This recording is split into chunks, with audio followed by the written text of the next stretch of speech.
ভেৰগাঁও বিধানসভা সমষ্টিত জয় ভাৰত পাৰ্টীৰ প্ৰাৰ্থী প্ৰভাত দাস পানিকা ভোট সাব্যস্ত।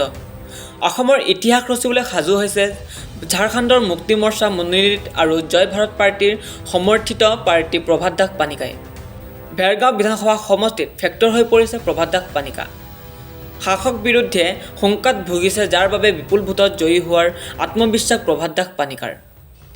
ভেৰগাঁও সমষ্টিবাসীৰ ৰাইজে এইবাৰ কেৱল প্ৰভাত দাস পানিকাক আঁকোৱালি লৈছে।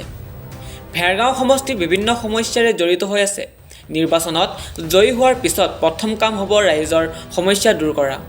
প্ৰভাত দাস পানিকাক ভেৰগাঁও বিধানসভা সমষ্টিৰ পৰা ৰাইজে দিছপুৰত যোৱাটো বিচাৰিছে।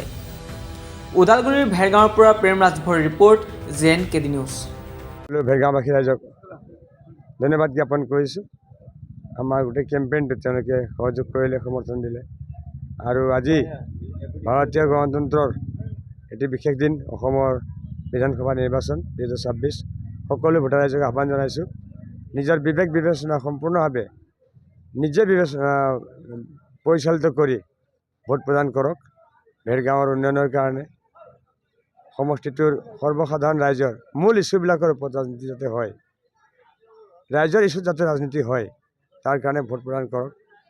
মই ভেৰগাঁওবাসী ৰাইজক ইতিহাস ৰচনা কৰাৰ ক্ষেত্ৰত সকলোৰে অংশীদাৰিত্ব যাতে থাকে, তাৰ কাৰণে আগবাঢ়ি আহিবলৈ মই আহ্বান জনাইছোঁ। ভাল সঁহাৰি, যথেষ্ট ভাল সঁহাৰি। ৰাইজে জনাৰ্দন, ৰাইজে চবকুচ। আমি সেইটোকে প্ৰমাণিত কৰিবলৈ ৰাজনীতি কৰিব বিচাৰিছোঁ যে ৰাইজৰ কথাটোৱে সৰ্বোচ্চ কথা হ'ব লাগিব, কোনো নেতাৰ কথা সৰ্বোচ্চ কথা হ'ব নোৱাৰে।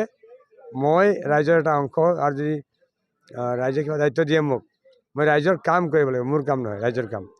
এইখিনিয়ে মোৰ আহ্বান। এতিয়ালৈকে গোটেই নিৰ্বাচনী প্ৰচাৰটোত মানে অত্যধিক আত্মবিশ্বাসেৰে একো কথা কোৱা নাই, অহংকাৰী কথাও কোৱা নাই। কিন্তু আমাৰ এটা উইনিং ভাইব এটা আমি আনিব পাৰিছোঁ, ৰাইজে আমাক সঁহাৰি দিছে, সেইখিনিয়ে কথা।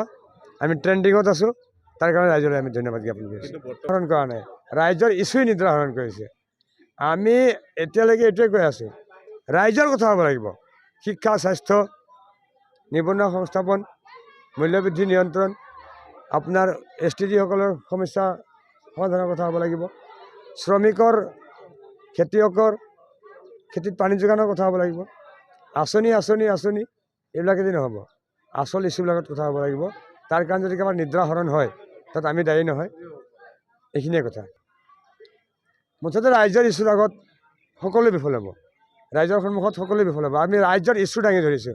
গোটেই কেম্পেইনটোত আমি বেলেগ কথা কোৱা নাই, কোনো জাতি ধৰ্মৰ কথা ক'বলৈ যোৱা নাই, আমি কোনো প্ৰাৰ্থীক লক্ষ্য কৰি লোৱা নাই, আমি কোনো দলক লক্ষ্য কৰি নাই। আমাৰ লক্ষ্য ৰাইজ, আমাৰ লক্ষ্য ৰাইজৰ ইছ্যু, ৰাইজৰ সমস্যা, এইখিনিয়ে কথা। বিজয় নিশ্চিত আপোনাৰ? বিজয় ৰাইজে নিশ্চিত কৰিছে, ৰাইজে নিশ্চিত কৰিছে।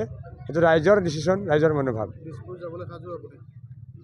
ৰাইজে পঠিয়ালে ৰাইজৰ কাৰণে প্ৰাণ দিবলৈ সাজু। দিছপুৰ যোৱাটো সাধাৰণ কথা।